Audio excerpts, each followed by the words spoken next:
Wow, what's up guys? Welcome to a new video.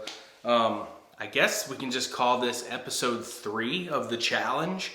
If you don't know or you're just clicking on this channel or this video for the very first time, I am doing a 75-day fitness challenge.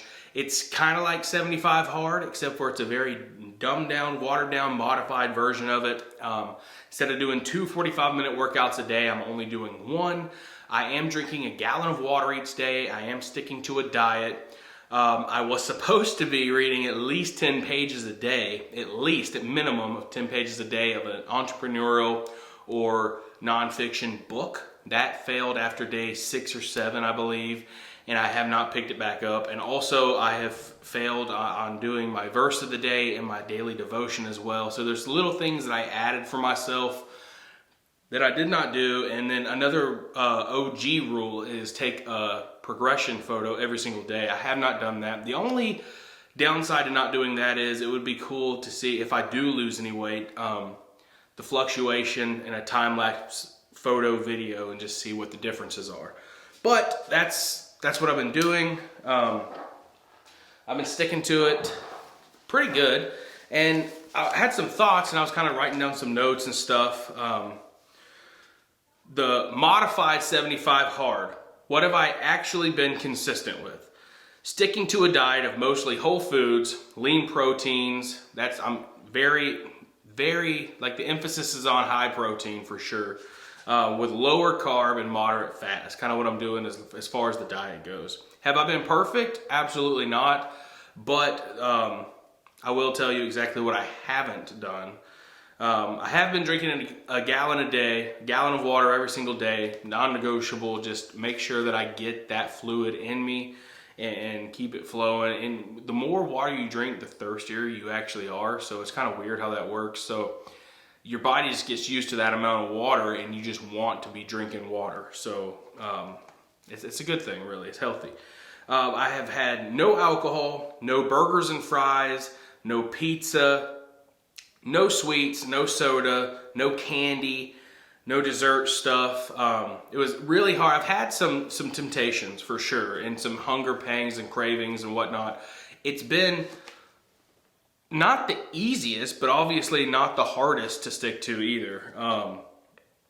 It's been different, but I will say I did slip up one day. I ate 3 waffle fries and 3 chicken nuggets from Chick-fil-A. My son didn't finish his food and I popped him down thinking, whatever. But technically I wasn't supposed to eat any fried food. I haven't had any other fried food. Everything has been grilled or air fried or baked or anything like that. I haven't had anything fried, deep fried, except for those 3 waffle fries and 3 chicken nuggets this whole time. And today is actually day 21. Days 21 on the 75-day challenge, and I've been doing pretty good. What have my workouts been like? Some days I do some of the phase 1 of MAPS Anabolic. It's from the Mind Pump Media. One of their workouts is a MAPS Anabolic workout. I do the at-home version, which entails a bunch of dumbbell stuff, but when it says squat, bench press, stuff like that, I usually use this barbell back here and actually do bench press. I also wrote down on cards, just like these, note cards, full body workout routines. Some of them are at home, some of them they're not, but I put down the entire thing on things. They're actually over here. I'll just show them to you real quick. If you can see them, they're lined up right over here on the wall. Those are actually different daily workouts to choose from. So I'm trying to keep myself from being bored on this challenge. I don't want it to be so monotonous that I'm doing the exact same workout routine every single time. I want something to look forward to, something fresh, so I don't get burned out, not only of just working out, but of doing that. Just doing the same monotonous routine every single week for 75 days, it wouldn't be very fun. Also, just let it be known that the days that I'm really sore or depleted with energy, like I've been doing trigger sessions, and then to act like, to come in, kind of do some bands or something, or really light dumbbell something, and then just to activate the muscles. and then doing 20 to 30 minutes of cardio on the treadmill or messing around with these battle ropes down here and really hitting some circuits. Stuff to, you know, some days I lift really heavy, I'm gonna need a little bit more recovery. So I'm not gonna come in here the very next day and hit a bunch of heavy weights again. Even if they're different body parts, I might do one body part heavy, the other body part heavy, and then I might come in and do like a trigger session and cardio.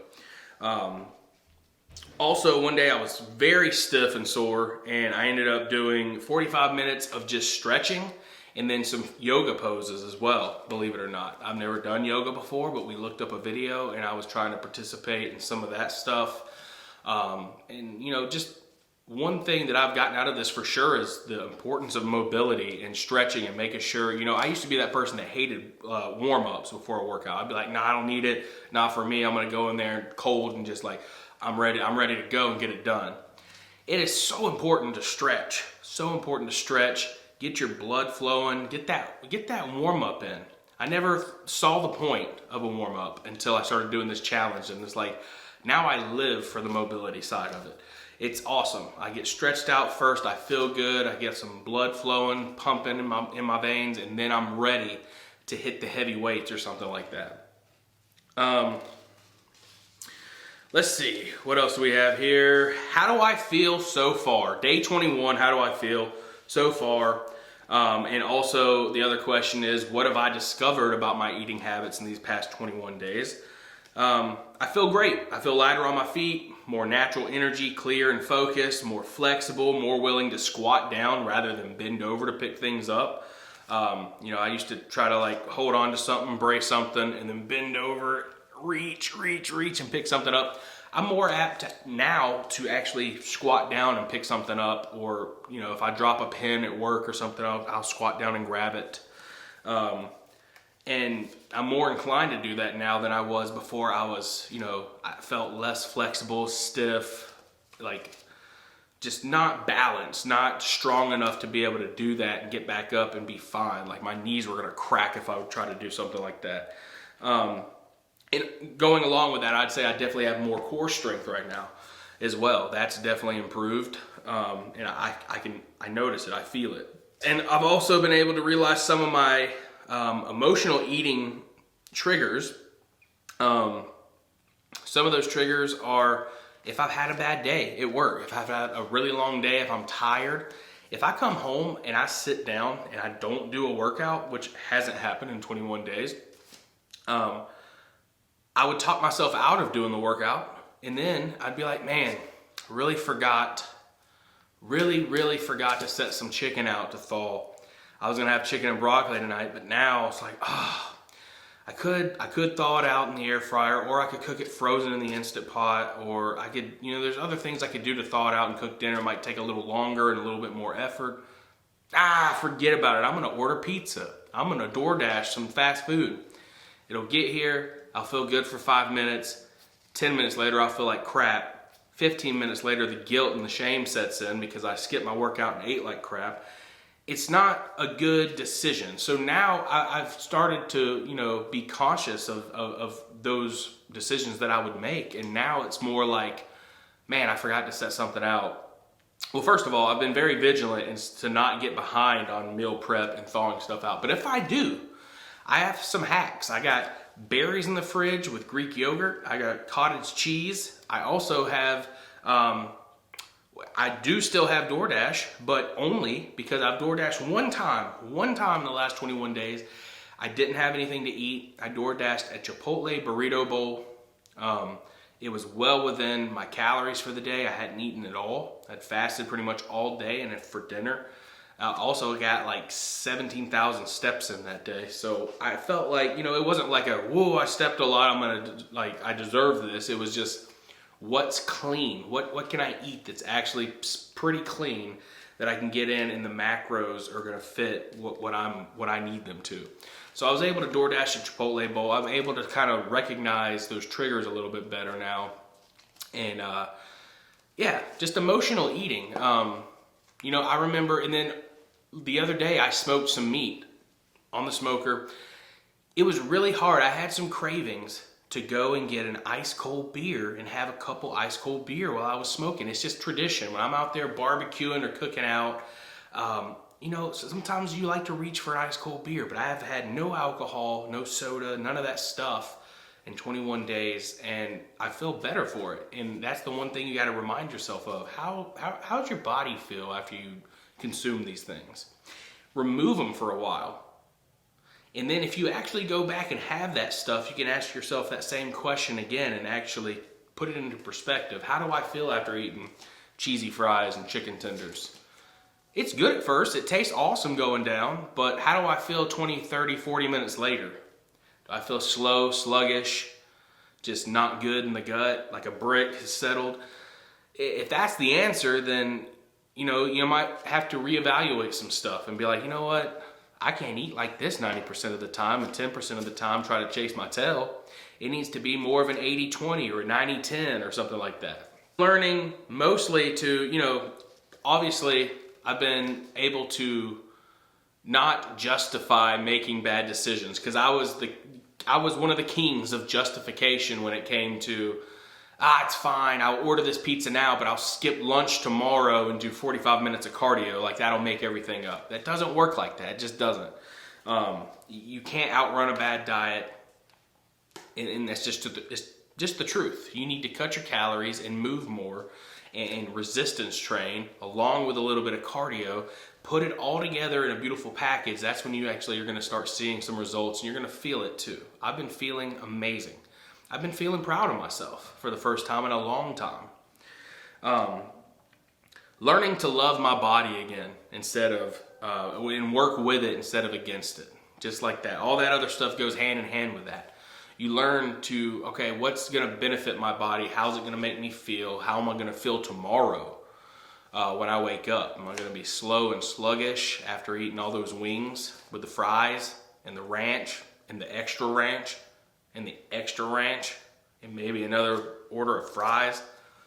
Or am I gonna stick to what I've been doing, eat clean, and know that tomorrow morning I'm gonna wake up and I'm gonna feel light on my feet, and my stomach's gonna feel good, and everything's gonna be flowing like it should be, and I feel great? Which one? You know what I mean? You have to weigh which one do you want. Which one do you want? The last card that I wrote is that I'm proud of myself for these things. Not giving into cravings or temptations, even when I've been around them. The other day, I had family come in and they brought crumble cookies, and my wife and my mom went out and got Wits custard. They had big old pints of Wits custard and crumble cookies and brownies and cake and stuff, and I didn't touch one bit of it, not one. I did allow myself to have 2 flour tortillas at dinner when we had a taco bar, but relatively, other than that, it was pretty clean. So I decided that those extra carbs that I had with the flour tortillas, that was my cheat. That was my little celebration. I didn't need the sweets. I didn't need the custard. I didn't need that. I'm on this challenge when I'm really not supposed to have any cheat meals. I'm supposed to stay off all that stuff for 75 days. And so I'm proud that I was able to do that. But the old me would have been like, I would have justified some way or another to, it's fine. I won't count it, but I will have a bite of this and a little bowl of ice cream. Like, I didn't do it. I didn't touch it at all, and I was okay with it. I didn't feel bad for not eating any of it. In fact, I felt better the next day because I didn't. And I'm not saying you can't have that stuff. You can have that stuff in moderation, but right now while I'm doing this challenge, I need to stick to the strict rules that I've set because it's already a modified version. It's not 75 hard, it's 75 harder than soft. So I know that's a suspect term, but that for real, that's what it is. Only ordered DoorDash once, I already said that. Hitting my workouts and my gallon, even when it's harder, I'm not feeling it. There are so many days when I'm coming home from work and I'm like, man, I've only had 1/4 of a gallon of water. I got 3/4 of a gallon left to drink today. And also, I'm just tired. My feet hurt. I don't want to go and get on the treadmill. I don't want to go and deadlift. I don't want to go and hit weights. I just don't want to spend the 45 minutes in the gym after getting home. And you know what? If I were to sit down or just hop in the shower and then not do that, it would be so easy just to skip it. But to go and just strip off the work pants, put on some workout shorts, and then just head to the gym, it's non-negotiable. If you make something in your life non-negotiable and you stick to it, you're gonna feel so much better about yourself and your day. You're gonna, if there's one thing, there's so many things in this life that you have no control over that are gonna bother you day to day. If you can have something like the gym and something like your diet and your health and everything, that's one thing that you can control. For the most part, 99% of it's on you. And if you can have that little bit of control and you're the person that says, I'm either going to do this or I'm not, and no one else can dictate that for you, why not have that? Why not have that? And then why not feel better about it just going to do it? That's one thing that's helped me tremendously, that mindset right there. Just showing up every day, knowing I'm going to succeed in this 75-day challenge and build confidence, self-control, discipline, and better daily habits. That's what it's all about. That's what this challenge is all about. It's about, just like the creator of 75 Hard said, it's about inconvenience. It's about creating, manufacturing inconvenience in your life to build self-control and discipline, and it pours over into other areas of your life as well. So that's the goal. And then the last thing is, what is my plan after the 75 days is up? I'm thinking maybe have a little cheat weekend, just a 2 to 3 days, not every single meal of that day, but maybe like 2 to 3 days of lax period where I go and have something I have been craving, a burger and fries, maybe some nachos at my favorite sports bar and a couple ice cold drinks, and then maybe I'll order a pizza. And then after that, my plan, if you really want to know, my plan is to do another 75 days before I have another cheat meal. Because I think that if I create this consistency and this challenge over and over and over again, 75 days, 75 days, 75 days, I can really, really stick to it. Because this has been an epic adventure so far. Anyway, that's my update on this 75-day fitness challenge. Thank you guys so much for tuning in. I know this was just a talking video, but I hope you enjoyed it. I hope you got something out of it. As always on Gavin Lamb TV, much love, faith moves mountains. Peace out, y'all.